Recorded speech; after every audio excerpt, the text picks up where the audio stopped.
So in traditional publishing, there is certainly access to international markets, but with self-publishing, it is instantaneous and you can have full control over where it goes and who reads it.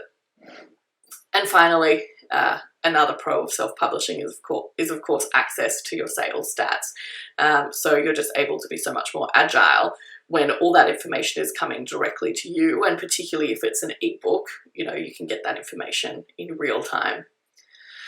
So those are sort of the pros of each, and I guess indirectly the cons of each. Both of them work. You know, from my perspective, it's much more about what format your book will work in for your readers, and then these pros and cons are really secondary. Okay, so now let's talk more specifically about traditional publishing. A few of the questions that I received were around, you know, you've decided that this is the right path for your book. What's the best way to submit a manuscript? Do you submit a PDF? Do you submit in hardcover? What else do you include?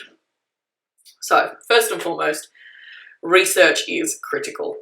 Every publisher is different, and they're different for different reasons. So for example, we at Pantera Press have 5 people in our team reading incoming submissions, and so we specifically ask for a PDF submitted via our website portal, and that's purely to make this process easier. If we received a physical copy of a manuscript in a mail, this would just significantly delay our response time because only one person can read it at one time. And if you look at the last 7 weeks, none of us have even been in the office. So we haven't been in the office where we could have shared a physical copy as it is. So we've set our guidelines for very specific reasons, and we do ask for the full manuscript. Other publishers might ask for only a sample. But either way, it's really important that you follow the guidelines set by whichever publisher you're submitting to, because they have given those guidelines for a very, very specific reason. Now, in terms of who to work out how to submit to, I can point you to a few resources. The first is the Australian Publishers Association website. On their website, they have a book publisher directory, and within that directory, they list all of the publishers in Australia. They list if they're open to submissions or not, and they list the sort of books that they are publishing. This is a really wonderful resource to check out to get a sense of which publishers you should be submitting to that publish the kind of book that you are writing. Similarly, I'd urge you, when social distancing has relaxed, to go into your local bookstore and look at a selection of books that you think speak to the audience that you are writing for. And so when you found those books, open them up and look inside the front cover, and you'll find the imprint page. And in that imprint page, you'll see which Australian publisher published that book. And so you should then think about going to that publisher's website and looking at their submissions guidelines, because if they've published a book in that space, then, you know, it's likely that that's an area that they do, look at. Now, as I said before, definitely look up the submissions guidelines of all of the publishers that you're submitting to. You want your submission to stand out because it's great, not because you've chosen to submit something different that is making it harder for them to read.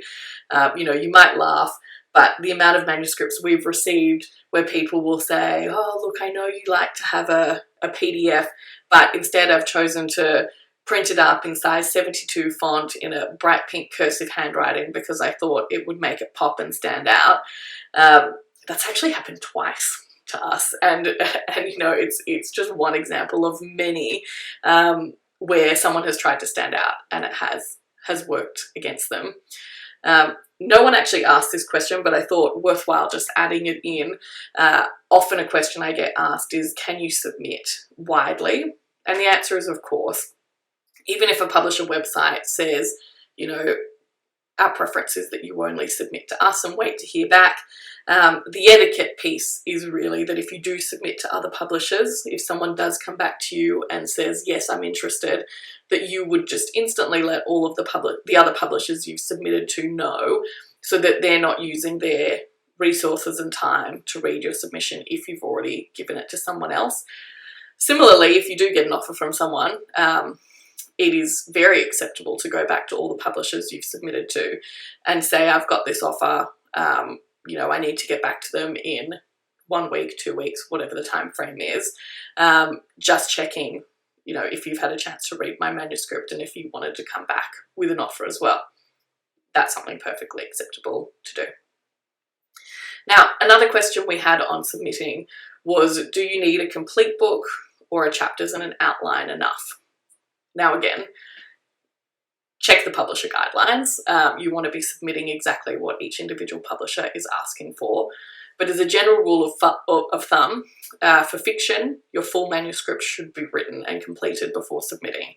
And this is because the story and the execution of the story are critical. So having a written sample and a synopsis when ultimately making the decision is just not enough.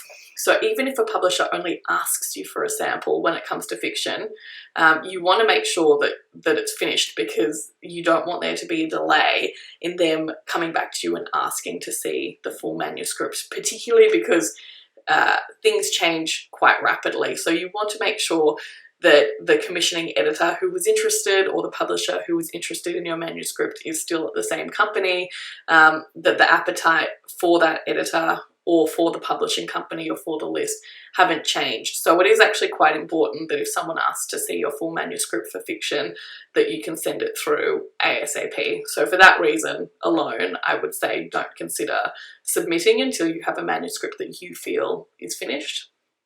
Now for non-fiction, it's a little bit different. A synopsis and a chapter outline are generally fine. Again, check with the publisher submissions guidelines. For us, it's fine. For many, it's fine. However, I would say that if you don't have a profile or you're not a journalist, then I would suggest writing at least a few of the chapters so that your writing style is apparent, and you've established the tone of writing in the book, and that can clearly be seen by the person that you're submitting to. Now, another question was, what other information should you include in a submission? And again, I feel like a broken record, but it does go back to what is it that the publisher is asking for, and making sure you tick off all of those boxes.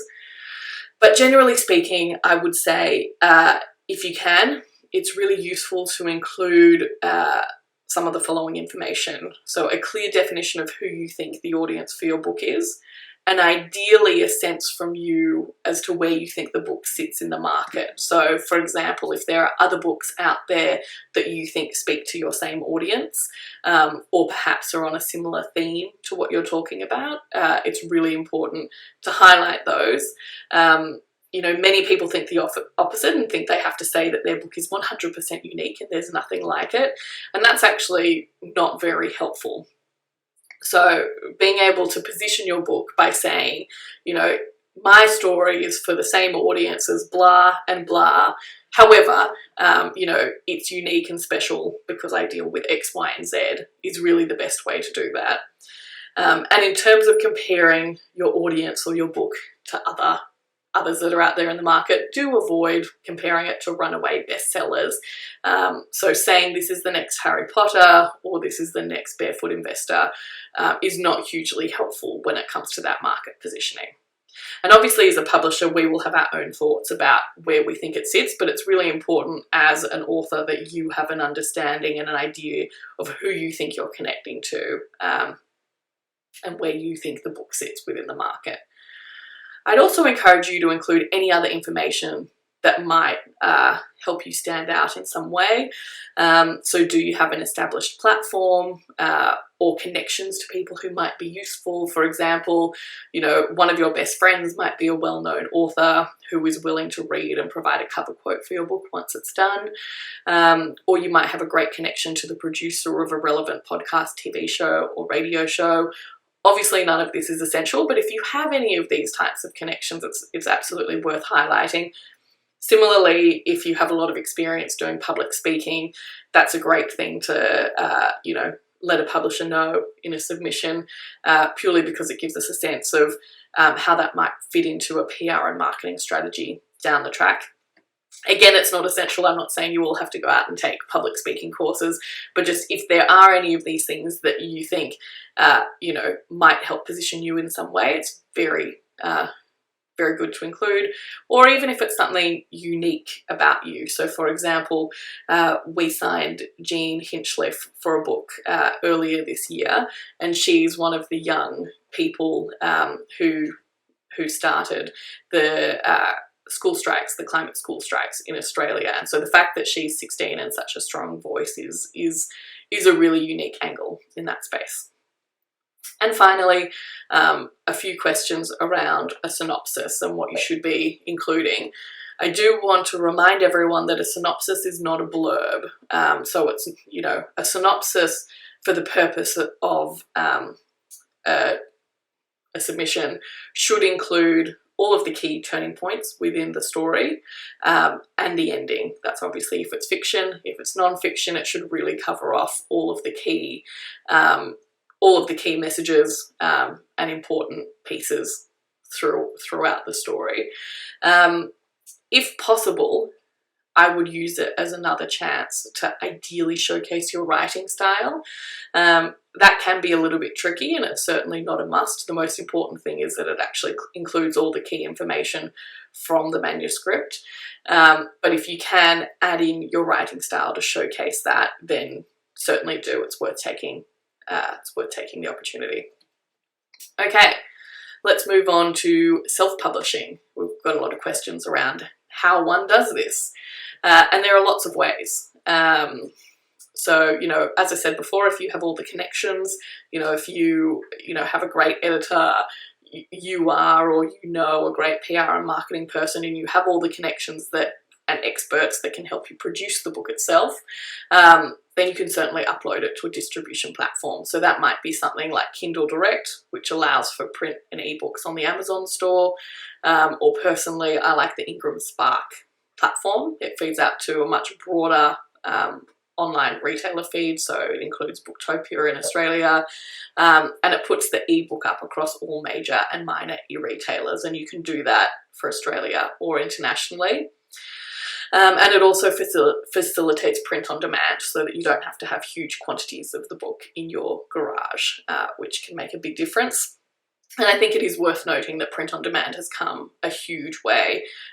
In fact, you know, I've seen some great books recently that have been full colour design books the whole way through that have printed really nicely. So it is important to get a sample to check how it comes out, but you can be reassured that print on demand is no longer, you know, previously you could tell if a book was print on demand, and now the quality is just as good these days that you can't.